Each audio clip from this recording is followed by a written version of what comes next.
Good afternoon. এটা ছিল আমার বার্থডে স্পেশাল লাঞ্চ।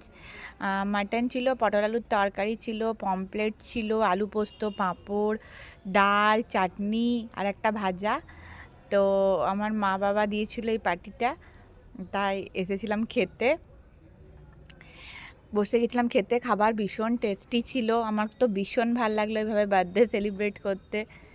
হোটেলে গিয়ে একটু অন্যরকমভাবে কাঁসার থালাতে, বাড়িতে যদি তাও হোটেলে একটা কাঁসার থালা একটা বেশ অন্যরকম ফিল আসছিল বার্থডে গেলে।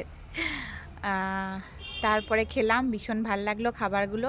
তারপরে কেক কাটার ব্যাপারটাও ছিল। এখানে বরমশাই বসেছিল, বরমশাইয়ের সঙ্গে কেক কাটতে বসেছিলাম। এবছর বার্থডেটা সেরকম বেশি এনজয় হয়নি, তাও কিছু কমও হয়নি। খাওয়া দাওয়া, কেক কাটা ভীষণ এনজয় করলাম। তোমাদের যদি আমার এই ভিডিওগুলো ভালো লাগে থাকে তো প্লিজ সবাই একটু লাইক আর সাবস্ক্রাইব করে দিও আমার চ্যানেলটাকে। আরও অনেক রকম ভিডিও আসছে। শরীরটা ভালো নেই বলে ভালো লাগছে না, যাই হোক ভালো লাগলে লাইক করে দিও।